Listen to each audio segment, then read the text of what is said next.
How to reset controller settings on Steam. Hello everyone, welcome to the channel. I'm Emily and I'm here to help you out today. So without any delay, let's get started. So first of all, launch the Play Store application on a device and make sure that you're logged into your account and search for Steam application.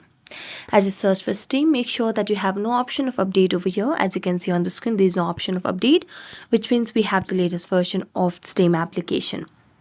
So we're going to go back and then drag the app drawer and then make a long press on Steam application.